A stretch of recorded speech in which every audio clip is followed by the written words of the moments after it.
스페셜하다. 누군가에게 특별하다라고 하는 말. 참 우리 모두가 좋아하는 말이 아닐까 싶습니다. 당신은 누구에게 참 특별합니다. 또 저에게 특별한 사람입니다. 라는 말 다들 좋아하지 않습니까? 별로 안 좋아할 수도 있어요. 네. 저도 어렸을 때 참 누군가에게 특별한 사람이고 싶다라고 하는 욕심이 있었던 것 같아요. 그러다가 예수님을 만난 이후에 내가 목사가 되어야 되겠다라고 다짐을 하게 되었고, 그 이후부터는 내가 정말 예수님께 특별한 목사가 되어야 되겠다, 예수님께 특별한 성도가 되고 싶다라고 하는 마음으로 이어졌던 것 같아요. 학창시절에 종종 안수 기도를 해주시는 목사님들이 계셨는데, 그분들이 하는 이 축복 기도문 중에 가장 제 마음에 와닿았던 기도문은 하나님의 말씀을 통해서 주어진 축복이 아니었고요. 주여 이 아들을 주님의 특별한 종으로 사용하여 주옵소서라는 표현들이었어요. 그 특별하다는 말이 참 제 안에 크게 와닿았던 것 같습니다. 그래, 나는 하나님의 특별한 사람이지. 그런데 이것이 사실이 아니구나, 내가 하나님께 나만이 특별한 것이 사실이 아니다라는 것을 이렇게 생각하게 된 두 번의 계기가 있었어요. 한 번은 서운함의 경험이었고, 한 번은 기쁨과 감사한 마음으로 인정하게 되는 경험이었는데, 첫째로 이것이 사실이 아니구나라는 생각에 서운했던 적은, 방금 저를 축복 기도해 주시면서 이 종을 당신의 특별한 종으로 특별하게 사용해 주옵소서라고 기도했던 그 목사님이 제 뒤에 기도하는 친구에게도 똑같이 말할 때였습니다. 분명히 저에게 특별하게 사용하는 특별한 주의 종이 되게 해달라고 기도하셨던 그분이 제 뒤에 있는 친구에게도 똑같이 기도를 하시더라고요. 그래서 여러분, 목사님들은 기도하더라도 똑같은 표현을 쓰시면 안 되거든요. 센스가 있어야 되는데 계속. 저는 이제 목사가 되려고 했기 때문에 목사님들이 어떻게 말하는지, 어떤 제스처를 취하는지 다 기도에 끝나고 가면 저 혼자 옆에서 이렇게 막 이렇게 쳐다보고 끝날 때까지, 그 목사님 들어갈 때까지 보면서 기도회를 참석했던 경험이 많이 있었는데, 그 다음 여자에게도 똑같이 오대양 눅대지를 품는 주님의 특별한 여종이 되게 해달라고. 이 특별하다는 것은 유일한 게 아닌가라고 생각했던 저에게는 나름 서운한 경험이었습니다. 내가 목숨처럼 사랑하는 그 예수님이 내가 아닌 다른 이를 특별하게 사랑한다라는 게 그 어린 저에게는 쉽게 용납이 안 되었던 것 같아요. 그래서 나 아닌 다른 친구도 똑같이 특별하게 여기시는 그 하나님에 대해서 왠지 모를 서운함이 있었던 게 사실입니다. 그리고 집에 돌아오면서 그 서운함에 빠지지 않고 그 특별하다고 하는 친구들 중에서 더 그래도 내가 조금이라도 더 특별해야 되겠다, 다 특별하지만 더 스페셜한, 조금이라도 스페셜한 사람이 되어야 되겠다 라는 생각을 하면서 좀 더 기도하고, 좀 더 성경을 보고, 좀 더 금식하고, 좀 더 많은 것들을, 세상 것들을 절제하면서 살아왔던 것 같습니다. 이 특별하고 싶다라고 하는 이 마음이 신학을 가서도 여전히 제 안에 남아 있었어요. 그러다가 내가 아니라 하나님께서는 여러 많은 믿음의 사람들을 똑같이 특별한 존재로 여기시는구나라고 하는 그분의 그 마음이 감사함으로 여겨지는 계기가 있었습니다. 그게 바로 저희 집 둘째를 낳았을 때였습니다. 저희 집에 참고로 1번, 2번, 3번이 있습니다. 1번을 낳았을 때 그 첫 번째 딸이 참 저에게 특별했거든요. 내가 누군가를 위해서 죽을 수 있다면 이 친구이겠구나라고 느낄 만큼 감히 제 목숨도 기꺼이 누군가를 위해서 드릴 수 있겠다라고 자신 있게 자원해서 제 마음에 그런 생각이 들었던 첫 번째 친구가 제 아내가 아니었고 제 딸이었습니다. 남편들한테 물어보십시오. 아내들이요. 당신 나를 왜 죽을 수 있어요? 함부로 여러분 서운할 마음 안 가지려면 물어보는 게 아닙니다. 남자들이 웬만해서는 아내를 위해서 잘 죽지 않아요. 네.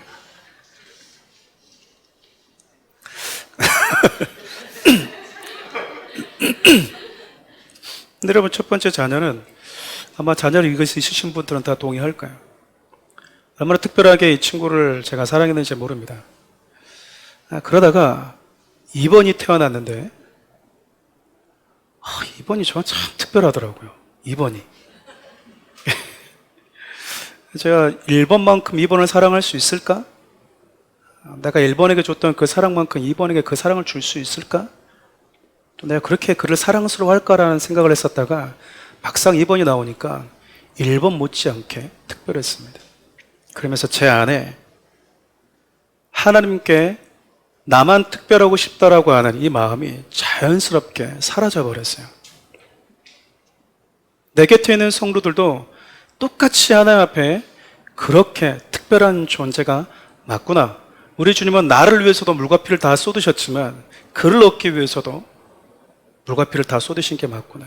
왠지 나를 위해서는 하나님이 예수님이 물과 피를 다 쏟으신 것 같고 또 다 쏟으셔야 될 것 같고, 그런데 그를 위해서는 한 반 정도만 한 반 정도만 쏟아주시면 좋을 것 같은데 그를 위해서 우리 주님이 아낌없이 쏟았다라고 하는 그분의 그 사랑이 제 안에 인정되기 시작한 거죠. 그 특별하다라고 하는 제 안에 있었던 그 막연한 그 마음이 둘째를 오면서 사라지게 됐어요. 우리가 지금 살펴보고 요나도 어쩌면 과거의 저처럼 하나님께 정말 특별한 사람이고 싶었던 것 같습니다. 특별한 자, 특별한 나라, 특별한 민족, 그렇게, 그리고 그 특별한 민족 가운데 세워진 특별한 선지자라고 하는 그 인정을 받고 싶었던 것 같아요. 하나님이 나를 특별히 사랑하시는 것은, 그리고 내가 잘못했을 때 나를 용납하시고 나를 용서하시는 것은 이해가 되지만 내가 아닌 다른 민족, 다른 사람을 사랑하는 것은 잘 용납이 안 되었던 거죠. 하나님이 나와 내 민족을 바라보실 때 특별히 사랑의 눈빛으로 바라보시는 건 당연하게 여겨지는데 내가 아닌 다른 민족, 다른 이방 사람들을 나를 바라보는 것과 똑같은 사랑의 눈빛으로 바라보시는 것은 요나에게 있어서는 용납이 안 되었던 겁니다. 도리어 그렇게 바라보시는 하나님이 서운했고 그 서운함이 점점 시간이 지나면서 분노로 바뀌게 되었죠. 그분의 성은을 입었던 니느웨는 더더욱 요나 입장에서는 미움의 대상이 되고 맙니다. 여러분, 자꾸 누군가를 미워하고 또 미워하다 보니까 자신이 그 미움과 분노에 집어삼킴을 당한 또 다른 괴물이 되어가고 있다는 것조차 몰랐던 거죠. 사랑하는 우리 성도 여러분, 사람이요 누군가를 사랑하고 존경하고 흠모하다 보면 닮게 됩니다. 예전에 가수의 목소리와 비슷한 출연진들을 가려내는 히든싱어라고 하는 음악 프로그램이 있었어요. 여러분, 음악 좋아하시는 분들은 다들 보셨을 텐데 저도 꼬박꼬박 봤던 생각이 있습니다. 출연진들이 참 노래를 잘하는 거 보고 깜짝 놀랐던 것 같아요. 첫 번째. 두 번째는 정말 이 가수와 목소리가 너무 똑같은 거 보고 두 번 놀랐던 것 같습니다. 어떻게 저렇게 목소리가 닮을 수 있을까? 물론 타고났기 때문에 그런 경우도 있겠지만 대부분 그 가수를 좋아하고 그 가수의 노래를 밤낮 따라하다 보니 자기도 모르게 상대의 목소리를 닮게 되어버린 거예요. 여러분, 이처럼 누군가를 사랑하고 흠모하게 되면 상대를 닮게 됩니다. 사랑은 상대를 닮게 하는 힘이 있기 때문에 그래요. 어쩌면 성경이 저와 여러분들에게 전 인격을 다해서 하나님을 사랑해야 된다라고 말씀하신 그 이유는 사랑만큼 하나님을 잘 닮게 해주는 비결도 없기 때문이 아닐까 싶어요. 이처럼 상대를 닮게 하는 강력한 힘은 그를 사랑하는 마음에서 나와요. 근데 여러분, 사랑의 버금가는 파괴를 가지고 있는 것이 있는데 그것이 바로 미움과 분노입니다. 상대를 향한 사랑도 닮게 만들지만 상대를 향한 미움과 분노도 상대를 닮게 만든다는 거죠. 결국 사랑에도 닮지만 미워에도 닮게 되는 거예요. 안타까운 것은 사람들이 이 사실을 잘 모릅니다. 상대를 미워하고 증오하면 나는 그 사람과 완전히 다른, 정말 다른 사람이 될 거라고 착각하는 거죠. 여러분, 절대 그러지 않습니다. 기억하십시오. 미움은 사랑에 버금갈 정도로 상대를 지독하게 닮게 만드는 힘이 있다는 것을 말입니다. 여러분, 요나의 마음이 니느를 향한 이 미움과 증오가 사라지질 않아요. 오히려 시간이 지날수록 그 미움과 증오가 커져 갑니다. 미움과 분노는 니느를 향해서 요나가 가졌던 첫 번째 반응이기도 해요. 우리 1절 말씀 함께 볼까요? 요나가 매우 싫어하고 성내며, 요나 보면 좀 분노장애가 있는 것 같아요. 네. 습관적으로 뭐 합니까? 화를 내요. 누구한테요? 하나님께. 우리가 보통 화를 내더라도 임금 앞에서는 좀 절제하지 않습니까? 대통령 앞에서 막 자기 감정을 막 쏟아내지는 않잖아요. 근데 요나는 하나님 앞에 자기의 서운함, 자기의 분노를 막 습관적으로 토로합니다. 그러니까 습관적으로 분노하다가 툭 하면 극단적인 생각으로 또 빠져요. 이게 요나의 패턴이었습니다. 그럼 광풍이 불 때도 마찬가지였어요. 하나님 왜 이렇게까지 하시죠? 도망가면 좀 모른 척 그냥 다른 사람 대타시켜서 니네 보내면 되지 왜 여기까지 나를 쫓아와가지고 사람 이렇게 힘들게 하십니까? 하나님 앞에 서운한 감정을 드러내죠. 그리고 그가 또 극단적인 생각을 합니다. 죽어버리겠다라는 거죠. 여러분, 요나가 분노한 이유가 뭡니까? 하나님의 심판을 받을 거라는 그 기대감 가지고 정말 가기 싫은 곳 억지로 울며 겨자 먹기 식으로 니느웨에 왔는데 하나님이 니느웨를 용서해버린 거죠. 여러분, 니느웨가 회개하는 것도 못마땅한데 그들을 향한 진노를 걷어버리신 하나님, 그분께도 서운한 마음이 있는 거예요. 때리는 시어머니보다 말리는 시누이가 더 밉다라고 그러지 않습니까? 그냥 하나님의 징계를 순순히 받아서 죽어버리면, 멸망받으면 참 좋으련만 살아보겠다고 아동바동 치면서 회개하는 니느웨도 참 싫은데 그랬다고 그 니느웨를 덥석 용서해버리는 하나님도 참 싫었던 거예요. 지금 요나는 주체할 수 없는 미움에 빠져서 점점 분노의 화신이 되어가고 있었던 겁니다. 여러분, 미움과 분노가 이렇게 무서워요. 여러분 마음속에 있는 미움과 분노 다 제거하시기 바랍니다. 가끔씩 그런 성도님들이 있어요. 목사님 저는요 그 정도 가지고 자기 자신을 모르는 거죠. 그러다 여러분 교만의 늪에 빠지게 되는 거예요. 불을 품고 있으면서 뜨겁지 않다라고 하는 건 거짓말인 겁니다. 빨리 뭐 해야 돼요? 내 안에 그 불을 제거하는 것이 지혜로운 자라는 거예요. 여러분, 성경을 보면 하나님은 신약에서뿐만 아니라 구약에서도요 악인들이 회개하고 돌아오는 것을 기뻐하는 분이셨습니다. 그것이 영혼들 향해서 하나님이 가지고 있던 일관된 마음이었어요. 우리 에스겔 18장 23절 말씀 함께 읽어볼까요? 주 여호와의 말씀이니라. 내가 어찌 악인이 죽는 것을 조국민들 기뻐하랴. 그가 돌이켜 그 길에서 떠나 사는 것을 어찌 기뻐하지 아니하겠느냐. 이것이 하나님의 본심이에요. 하나님 이 땅에 그 누구도 죄로 인해서 그 가운데 죽어가는 것을 좋아하는 분이 아니라고 성경 이야기합니다. 소돔과 고모라와 같이 죄악된 도시였어도 의인 10명만 있었으면 하나님이 그 죄악된 도시조차 보호하고 지켜내고 싶었던 게 하나님이었어요. 하나님은 당신을 떠나서 죽음 아래 있는 자들이 살기를 원하시지 멸망당하기를 원치 않으십니다.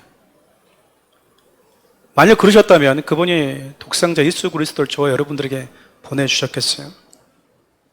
근데 요나가 지금 이런 하나님의 마음, 한 영혼이라도 주님께 돌아와 살기를 원하시는 그분의 마음에 전혀 관심이 없습니다. 사람이 미움과 상대에 대한 증오에 빠지다 보면 하나님이 나에게 어떤 마음을 갖기를 원하신지 전혀 무관심할 수 있는 게 우리 인간이라는 거예요. 그리고 하나님께서 행하시는 모든 결정들이 다 못마땅하게 보입니다. 다 웃고 있는 것처럼 보이고 나는 혼자 슬픈데 하나님 왜 나만 이렇게 힘들게 하는지 온통 모든 비난과 서운함의 화살이 하나님께로 향하는 것이죠. 요나도 그랬어요. 그렇게 하나님에 대해서 서운함과 분노가 폭발해버린 요나가 뭔가를 하고 있습니다. 우리 2절 말씀 볼까요? 여호와께 기도하여 이르되 여호와여 내가 고국에 있을 때 이러하겠다고 말씀하지 아니하였나이까. 그러므로 내가 빨리 다시스로 도망하였사오니 주께서는 은혜로우시며 자비로우시며 노하기를 더디하시며 이내가 크시사 뜻을 돌이켜 재앙을 내리지 아니하시는 하나님인 줄을 내가 알았음이니이다. 여러분 2절 말씀을 좀 유심히 좀 들여다보죠. 참 재미있습니다. 하나님께 화냈던 요나가 지금 하나님께 뭘 하냐면 기도를 해요. 기도하여 이르되 그러잖아요. 화도 잘 내는데 기도도 잘합니다. 근데 기도 내용이 좀 뭔가 이상해요. 요나는 단 한 번도 하나님께 기도할 때 하나님 편에서 그분의 마음을 헤아리는 기도를 드린 적이 없어요. 그의 기도는 요나서 2장에도 지금 우리가 읽었던 요나서 4장 2절에도 늘 자기 중심적인 기도였을 뿐입니다. 기도를 많이 하는 것도 중요하지만 기도의 자세와 내용이 그래서 더 중요한 거예요. 기도는 내가 원하고 내가 바라는 그 현장에 하나님을 끌어들이는 것이 아니라 그분이 원하고 그분이 바라는 그 현장 안으로 우리가 들어가는 것이 기도이기 때문에 그래요. 내가 이것이 옳다고 생각했는데 기도의 터널을 지나가다 보면 내 생각과 내 뜻보다 하나님의 뜻과 그분의 생각이 비교할 수 없을 만큼 선하다라는 사실을 깨닫고 돌아오는 게 바로 기도거든요. 근데 요나는 미움과 분노, 증오에 사로잡혀서 하나님의 마음과 계속해서 평행선을 달리고 있어요. 더 놀라운 것은 요나가 자신이 하나님 앞에 불순종했던 그 행동까지 정당화하고 있다는 거죠. 내가 이래서 다시스로 갔던 겁니다. 내가 이래서. 하나님, 내가 처음부터 이럴 줄 알았어요. 처음부터 이럴 줄 다 알고 있었다고. 하나님이 이럴 줄 내가 다 알고 있었다고요. 그러면서 자신이 하나님의 말씀을 떠나서 불순종했던 그 행동들에 대해서 정당화하고 있어요. 여러분, 성도들이 이렇게 미움과 증오에 사로잡히다 보면 이렇게까지 될 수 있는 것 같아요. 이건 먼 나라, 이웃 나라 이야기로 생각하시는 분들이 계실 텐데 저와 여러분들의 모습일 수 있다는 거 잊으시면 안 돼요.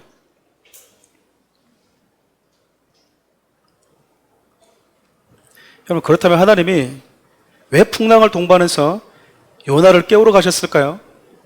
왜 큰 물고기를 예배하셨던 걸까요? 하나님 혼자서 쇼하셨던 걸까요? 가끔 모든 상황과 자신의 겪는 환경들을 자기 중심적으로 해석하는 성도님들이 있어요. 자기 불순종까지, 자기 게으름까지. 그들에게 과정은 아무런 의미도 없고 결과만 중요해 보입니다. 또 그분들의 특징은 이렇습니다. 기도에서 이루어지면 하나님이 함께 하셔서 이렇게 됐습니다. 만일 기도에서 안 되면 하나님의 선하신 뜻이 있기 때문에 그런 것 같아요. 그런 말들을 정말 싫어하죠. 그것이 정당화되어서 자신의 삶 가운데 기도하지 않은 사람이 과연 옳은 거라고 말할 수 있을까? 그렇지 않아요. 이런 사람들은 하나님께서 수많은 과정들을 통해서 연약한 우리에게 무엇을 가르치고 싶어 하는지 별 관심이 없습니다. 그냥 결과론적으로만 생각하는 거예요. 그러고도 자신이 하나님 아주 잘 아는 것처럼 이야기합니다. 만약 여러분 하나님 혼자서 북치고 장구치고 다 할 거면 선지자는 왜 필요하고 사람들은 왜 존재할까요? 그분이 다 알아서 하면 되잖아요. 결과 중심적이었다면 말 안 듣는 요나는 중간에 뭐 하면 됩니까? 제거해버리고 대타 기용하면 될 일이에요. 근데 우리 하나님은 그런 분이 아니라는 거예요. 그래서 하나님을 알아야 된다는 겁니다. 내 생각 속에서 하나님이 이럴 거야가 아니라 하나님이 어떤 분이신지를 성경을 통해서 우리가 배우고 알아야 된다는 거예요. 하나님은 어떤 결과를 이뤄내는 것도 중요하게 여기시지만 그 결과를 이뤄가는 과정 속에서 저와 여러분들과 소통하기를 원하세요. 때로는 실패를 경험하고 때로는 하나님의 침묵과 내가 원하는 방식과 전혀 다른 응답들을 경험케 하시면서 우리로 하여금 하늘나라의 가치를 가르치시고 하나님과 같은 마음을 갖게 하시는 분, 그분이 하나님이세요. 그래서 하나님이 풍랑도 예배하셨던 것이고 물고기도 예배하시면서 그렇게 지독스럽게 고집스러웠던 요나에게 다가갔던 거예요. 그런데 지금 요나가 하나님 마음에 별 관심이 없습니다. 오히려 자신의 분노를 주체하지 못한 채 자기 중심적인 기도를 드릴 뿐만 아니라 오히려 자기의 불순종까지 정당화하는 태도로 일관하고 있어요. 한 걸음 더 나아가서 하나님의 그 성품에 대해서 조롱까지 합니다. 우리 2절 중반절 말씀을 다시 한번 읽어볼까요? 주께서는 은혜로우시며 자비로우시며 노하기를 더디하시며 인애가 크시사 뜻을 돌이켜 재앙을 내리지 아니하시는 하나님인 줄을 내가 알았음이니이다. 하나님의 성품에 대해서 요나가 지금 조롱하고 있죠. 누구도 지금 이 구절을 읽으면서 요나가 하나님의 성품을 높이고 있구나, 찬양하고 있구나라는 마음이 들지 않을 거예요. 나의 생각과 나의 계획이 틀어지면 하나님의 은혜와 그분의 성품까지도 조롱할 수 있는 게 우리 인간이라는 겁니다. 날 향하는 그분의 계획 안으로 들어가기를 거부하고 도리어 내 계획 안으로 하나님을 끌어들이려고 하는 고집스러운 행동들을 버리지 않으면 저와 여러분도 충분히 요나처럼 행동할 수 있다는 거죠. 요나는 지금 브레이크 고장난 자동차처럼 거침없이 하나님께 자신의 감정을 쏟아내고 있어요. 이렇게 감정을 다 쏟아낸 이후에 요나가 이런 말로 하나님을 마지막으로 협박합니다. 그래서 3절 말씀을 표준 세번으로 함께 읽어볼게요. 주님, 이제는 제발 제 목숨을 나에게서 거두어 주십시오.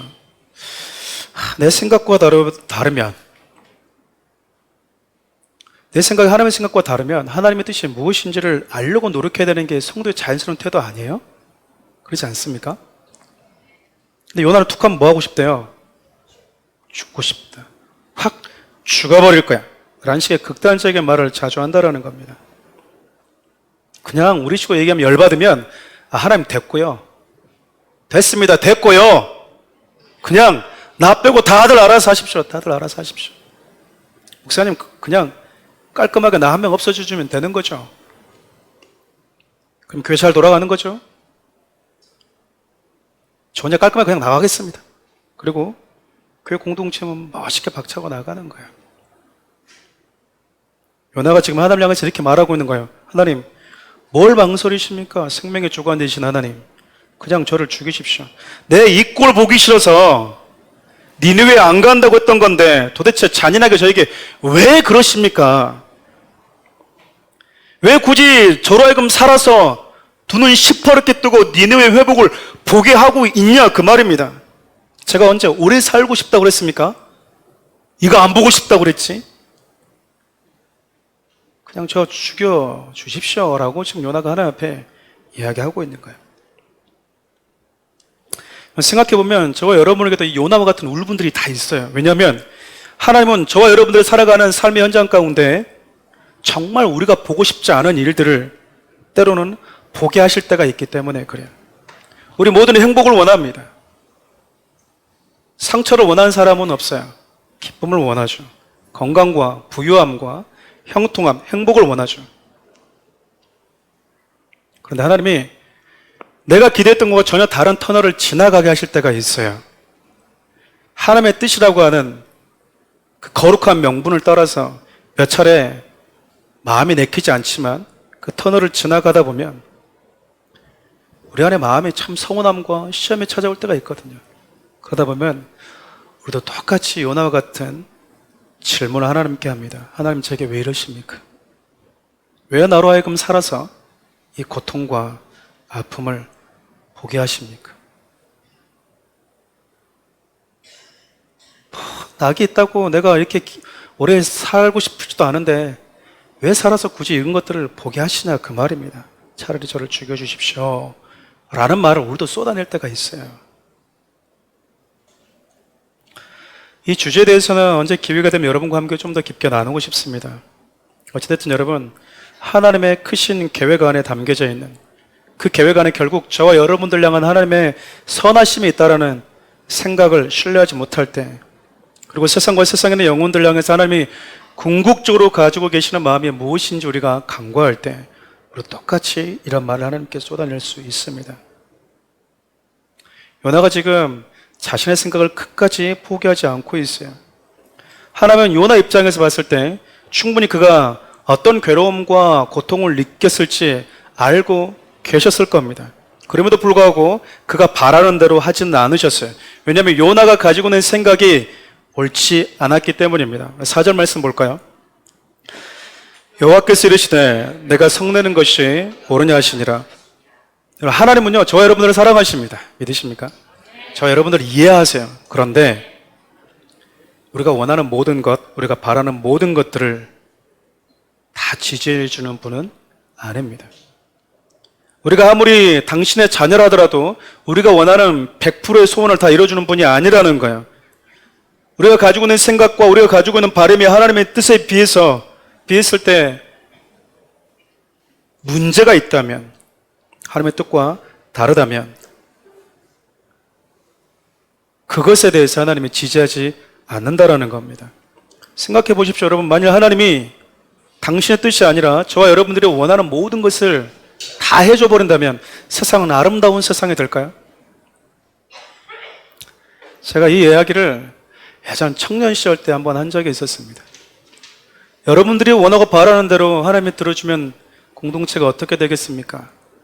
아마 한 자매에게는 남편이 수십 명이 될지도 모르고, 한 형제에게는 자매들이 아내가 될 확률이 수십 명의 아내가 되는 거예요. 쉽게 얘기하면.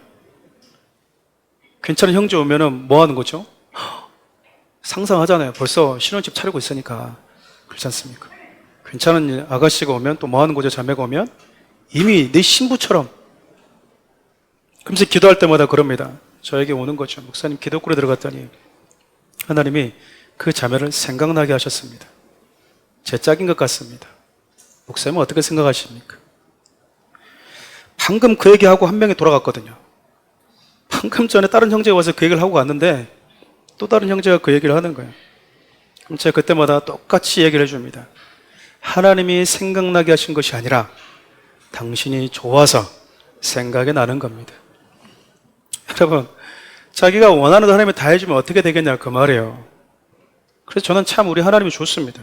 때로는 나의 간절한 바람이라 할지라도, 나의 간절한 원함이라 할지라도 하나님 보시기에 선하지 않거나 또 옳지 않다고 판단되면 그분은 들어주지 않는 분이기 때문에 그래요.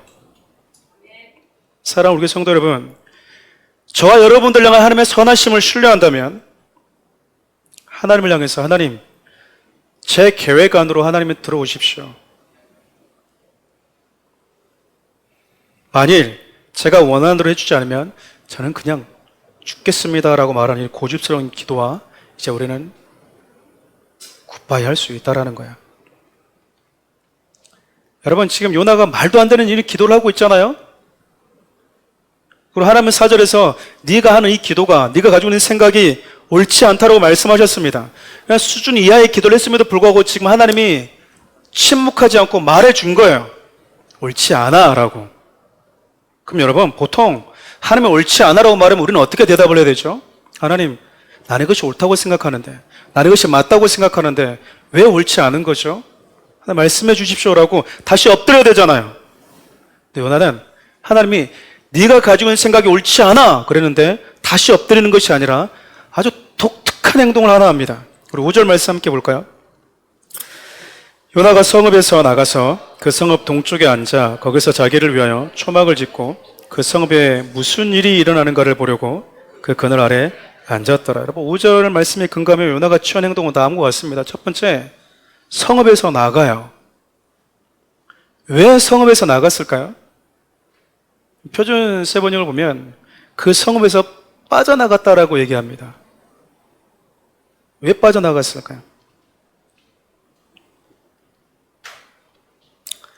자신이 충분히 이 정도 기도했으니까 하나님이 니느웨에 대해서 이제 다시 심판해 주시지 않을까라는 그 기대감 때문에 그 성읍을 빠져나간 거예요. 어쨌든 요나도 무슨 기도한 거죠? 생명을 건 기도한 거 아닙니까? 생명을 걸고 기도했잖아요. 죽여주십시오! 라고 하면서 생명을 건 기도했으니까 이제 하나님 차례인 거예요. 하나님, 저 이방인 니느웨입니까? 아니면 접니까? 이제 둘 중에 하나를 선택하십시오. 저도 이제 사상 결단하랍니다. 더 이상 물러설 곳도 없습니다. 라고 지금 하나님 앞에 나름대로 배수준을 치고 있는 거예요. 여러분, 그러고 보면 요나도 나름대로 자기가 한 기도에 확신을 가지고 있던 사람이에요. 그렇죠? 여러분, 기도에 확신을 가지시기 바라요. 어떤 분들은 확신도 못 갖고 자기가 한 기도에 그런 분들이 계시는데 요나 연구 대상입니다. 요나 입장에서는 그러니까 어떤 거예요? 이제 하나님이 소돔과 고모라에 내리셨던 불과 유황으로 심판하실 테니까 얼른 이제 그 성읍을 뭐 한 거예요? 빠져나간 거예요. 여러분, 성읍에서 빠져나온 요나가 했던 두 번째 행동입니다. 자기를 위해서 초막을 짓고요. 그 초막의 그늘 아래에서 앉아서 이제 이 니느웨에 무슨 일이 벌어질지를 관망하고 있어요. 여러분, 자기 혼자 살겠다고 성읍 바깥으로 나갔고 그곳에서 초막을 짓고 이제 하나님께서 니느웨에 어떤 일을 행하실지를 눈여겨보겠다고 앉아 있는 거예요. 여러분, 지금 요나의 모습이 상상이 되십니까? 한번 생각해 보세요. 여기 여러분 니느웨라고 칩시다. 여기서 얼른 나간 겁니다. 그리고 뭐 한 거죠? CCTV 통해서 무슨 일이 벌어질까 보는 거예요. 어쩌면 지금 요나는 하나님 니느웨 회개만 보지 마시고 생명을 걸었던 저의 기도도 생각해 주십시오. 이스라엘 원수인 그 니느웨의 회개를 보고 뜻을 돌이키셨다면 당신이 선택하셨던 특별한 민족 이스라엘, 그 이스라엘의 특별한 선지자인 저의 생명을 거는 기도도 들으시고 진노를 내리지 않겠다고 했던 그 뜻을 다시 돌이키십시오 라고 말하고 있는 거예요. 그래서 하나님 두 손을 높게 펴셔서 이제 죄악된 그곳을 마음껏 자유롭게 그 분노를 쏟아버리십시오. 그래서 이스라엘의 원수는 하나님이 이렇게 혼내신다라는 것을 저로 하여금 보게 해주십시오. 그럼 제가 산 증이 되어서 가는 곳마다 이스라엘 건들지 말어. 특별한 민족이야. 이렇게 제가 잘하면 살겠습니다. 그런 마음 담긴 행동이 아니겠습니까? 사랑하는 우리 성도 여러분, 요나는 지금 원수와 같은 민족에 돌이켜 사는 것이 정말 미치도록 싫은 거예요. 정말 죽어버리고 싶은 만큼 절대 보고 싶지 않은 광경이었던 거죠. 그래서 요나가 사는 것보다 죽는 것이 더 낫다라고 말했던 거예요. 그렇게 요나가 여러분 선지자임에도 불구하고 하나님과 상관없는 점점 괴물이 되어가고 있어요. 니느웨의 수십만의 생명이 죽어나가도 눈 하나 깜짝하지 않은 채 초막이라는 그늘에 앉아서 아메리카노 한 잔 들이킬 수 있는 사람이 우리 중에 얼마나 될까요? 저는 요즘에 인터넷 가끔씩 보면서 이렇게 그 댓글 보면 참 사람들이 예의가 없다는 걸 참 많이 느낍니다. 사람들이 죽어도, 특별히 교인들이 죽거나 목사가 죽으면 옆집 개 죽은 것보다 못해요. 삼가 고인의 명복을 빕니다. 그 말 댓글 하나 찾기 그렇게 어렵습니다. 선교사들이 죽잖아요. 왜 갔냐 거기를 왜 갔어? 목사들이 죽잖아요. 먹사들이 죽었네. 한 인간에 대한 존엄이 없어요. 자기 옆집 강아지가 죽어도 그 정도로 애도하지 못하진 않을 거야. 우리는 보통 예수를 알면 악인이 죽어도 마음의 연민을 느끼는 게 당연하거든요. 수십만의 사람이 죽어가도 차 한잔 마시면서 그걸 구경할 수 있는 게 요나였습니다. 여러분, 아무리 원수라고 하지만 이렇게까지 할 수 있을까라는 의문이 들어요. 근데 여러분, 요나와 완전히 다른 행동을 하고 계시는 분이 한 분 계십니다. 그분이 바로 우리 예수님이세요. 예수님은 하나님과 원수였던 우리를 위해서 당신의 보좌를 내려놓고 내려오신 분이십니다. 그분은 자신을 위해서 초막에 앉아서 그 초막이 주는 그 그늘에 앉아 있었던 요나와는 달랐어요. 오히려 그분은 가장 안전한 보좌를 뒤로하고 우리가 머물고 있던 죄와 죽음의 현장 안으로, 세상 한복판으로 들어오신 분이셨습니다. 그리고 원수였던 우리를 위해서 기꺼이 생명을 내어주신 분이다라고 소개합니다. 우리 로마서 5장 10절 말씀 함께 볼까요? 곧 우리가 원수 되었을 때 그의 아들의 죽으심으로 말미암아 하나님과 화목하게 되었은즉 화목하게 된 자로서는 더욱 그의 살아나심으로 말미암아 구원을 받을 것이니라. 예수님은 우리가 원수 되었을 때 하나님의 은혜 입은 자로 살아갈 수 있도록 하신 분이십니다. 하나님의 보좌에 앉아서 영원히 살아 있는 것보다도 저와 여러분들이 있는, 저와 여러분들을 위해서 사흘간의 잠시 어둠을 경험해야 하는 것을 개의치 않으셨던 거죠. 여러분, 예수님이 왜 이렇게까지 하셨을까? 그게 여러분과 저를 향한 사랑 때문이었습니다. 우리 아가서 6장 8장 6절 말씀 함께 메시지 성경을 한번 읽어볼까요? 내 목걸이를 당신 목에 걸고 내 가락지를 당신 손가락에 끼워 주셔요. 사랑은 위험과 죽음에도 굴하지 않는 것, 그 열정은 지옥의 공포를 비웃는답니다. 사랑의 불은 어떤 것에도 꺼지지 않고 제 앞에 있는 모든 것을 쓸어버린답니다. 사랑이죠.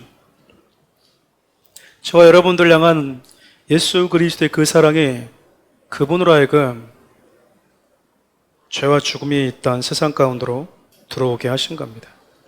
우리 지난주에 불렀던 우리 적용송 있죠. 여호와께 돌아가자. 지금 다시 한번 불러볼 텐데요. 그 찬양의 가사 내용이 이렇습니다.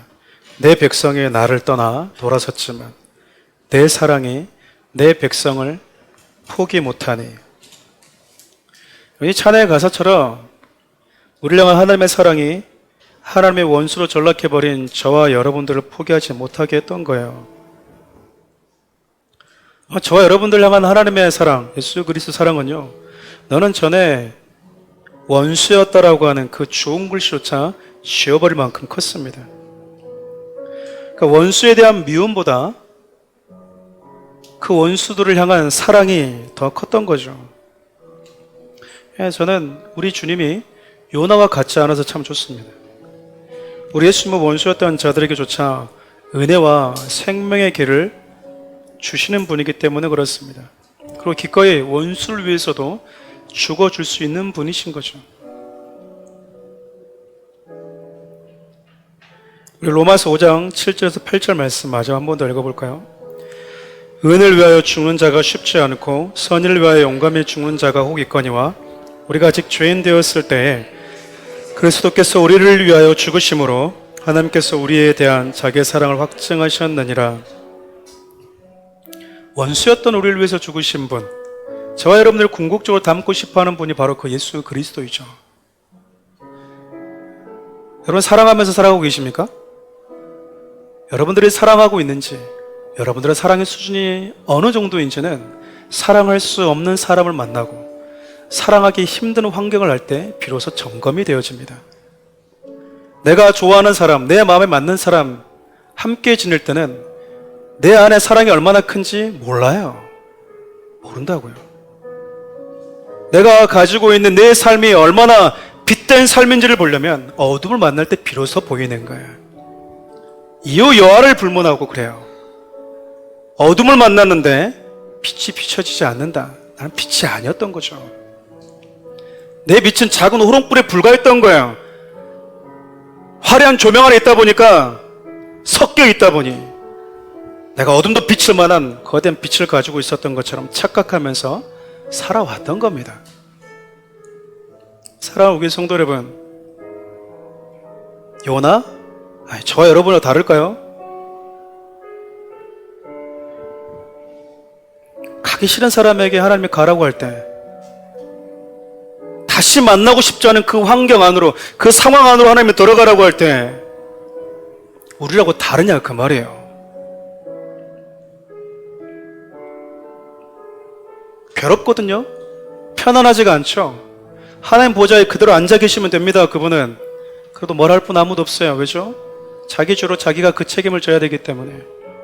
근데 우리 주님이 불편한 삶을 각오하셨어요. 그분의 사랑 때문에 하나님과 원수됐던 저와 여러분들이 그분의 자녀라는 신분을 얻게 된 거죠. 말씀이 아무리 이렇게 두드려도 우리 삶이, 우리 마음이 강팍할 수 있어요.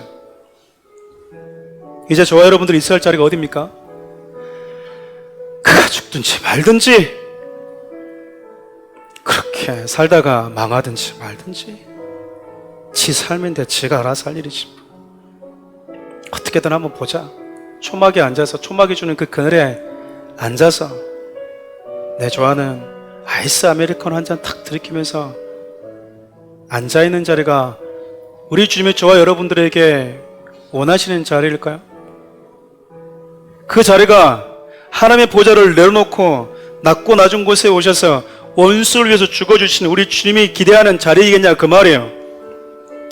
저와 여러분들이 있어야 할 자리는 하나님과 원수된 채 살아가고 있지만 정작 자신이 하나님과 원수인지도 모른 채 죽어가고 있는지도 모른 채 살아가는 그 죽음의 현장에 있는 자들이 아니겠습니까? 가끔 제자훈련하다 보면 성도님들이 이런 대답들을 합니다. 목사님, 교회 다니면서 믿음 안에 들어오면서 세상 친구 다 없어졌습니다. 이제 저에게는 믿음의 친구들밖에 없습니다. 자랑스럽게 얘기하는 분들이 있어요. 그게 뭔 자랑입니까? 우리가 가야 될 곳이 어딘데? 우리가 가야 될 곳이 그들이거든요. 근데 세상 친구들 다 차단하고 믿는 사람들만 만나면 왠지 거룩한 것처럼 스스로 속는 거죠. 물론 안 믿는 사람 만나서 유흥 즐기고 하면 문제이겠죠. 내가 구별된 삶을 살면서 우리 주님이 우리에게 오셨던 것처럼 저와 여러분들이 들어가야 될 현장이 바로 그곳입니다. 그곳에서 하나님께 돌아오라고 소리칠 수 있는 게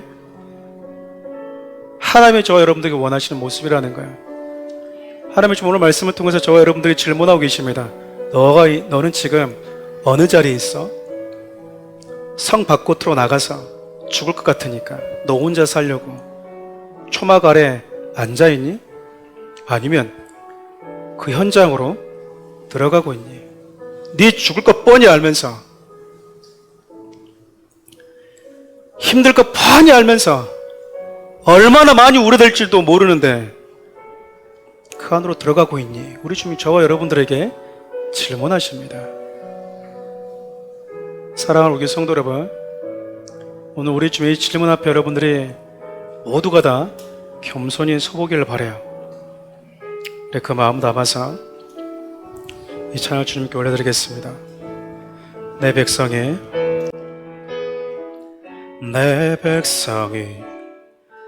나를 떠나 돌아섰지만 내 사랑이 내 백성을 포기 못하니 내 모든 것 내어주고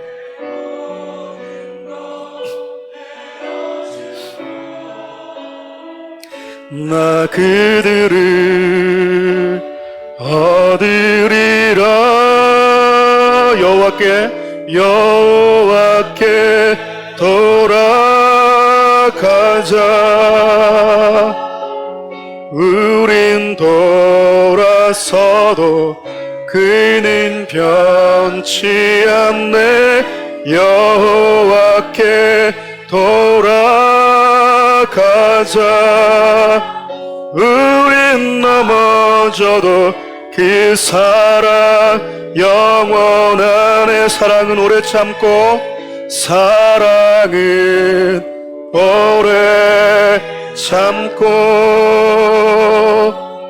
자신을 내어주네. 서로 사랑할 때 세상은 주보네.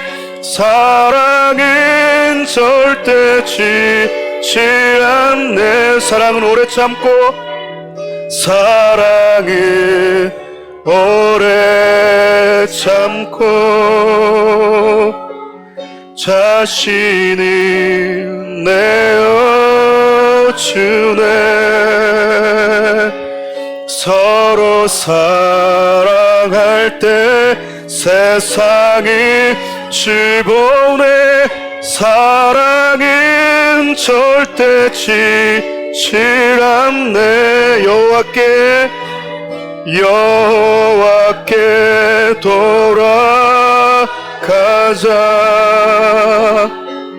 우린 돌아서도 그는 변치 않네.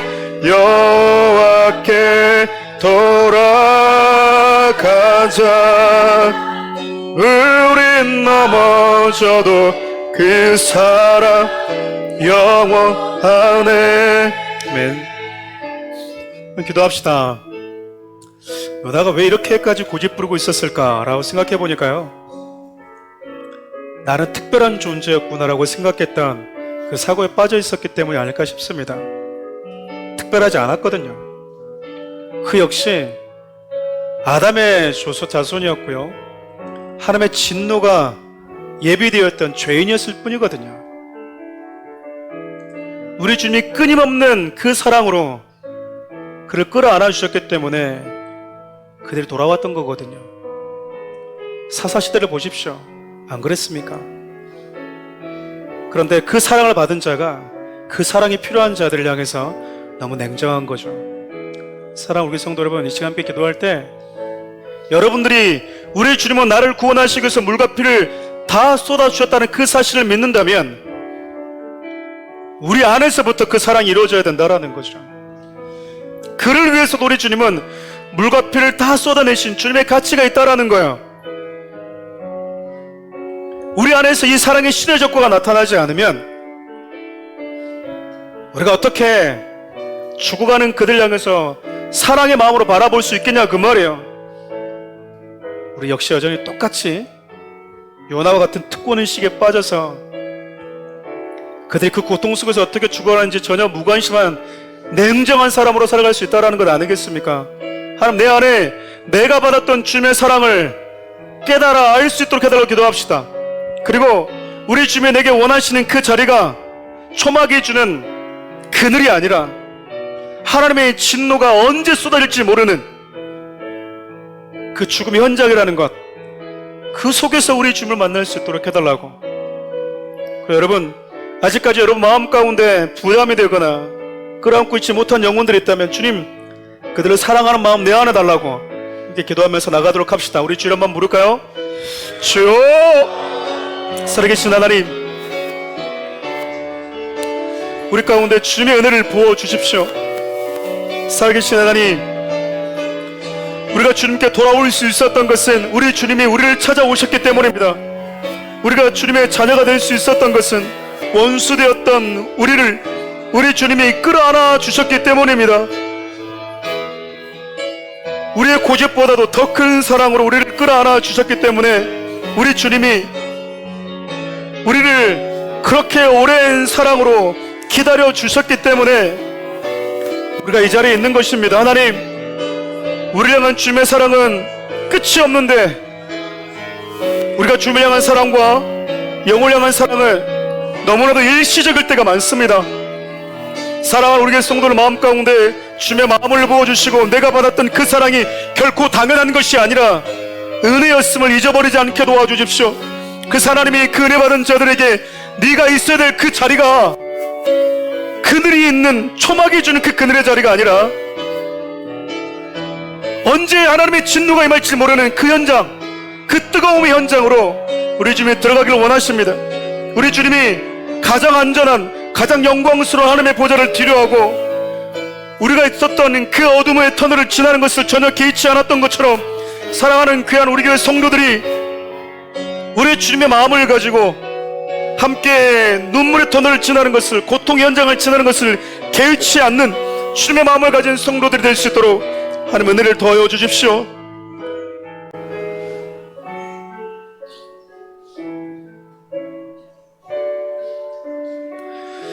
우리 한 가지 더 기도합시다. 여러분 가슴에 손을 얹고요.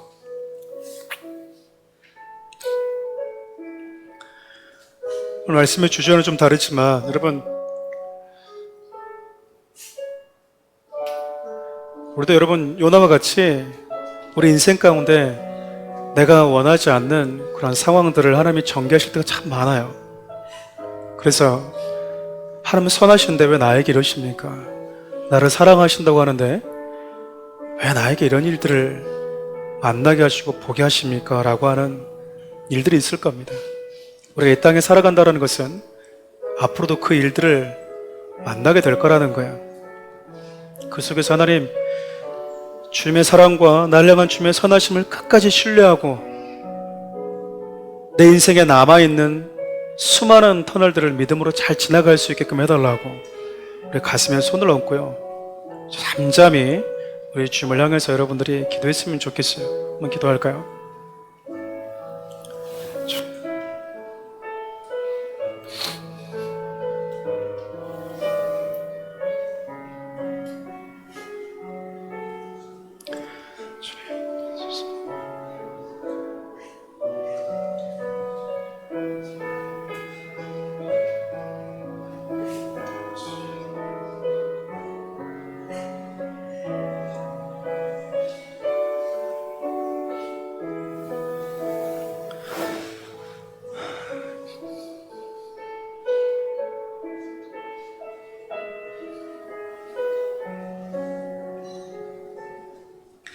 하나님의 진노가 예정되어 있던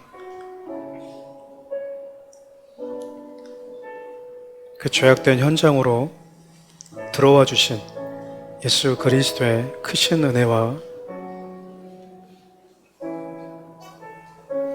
우리를 포기할 수 없는 그 사랑이 결국 독생자까지 기꺼이 내어주게 만드셨던 우리 주님의 크신 사랑과 그 사랑을 받은 자들이 이제 머물러야 될 자리가 어디인지를 가르쳐 주시는 성령 하나님의 은혜가 사랑하는 우리 교회 모든 성도들의 삶의 현장 가운데, 나라와 민족 가운데, 이 땅의 교회 가운데 함께 계시기를 간절히 축원하옵나이다.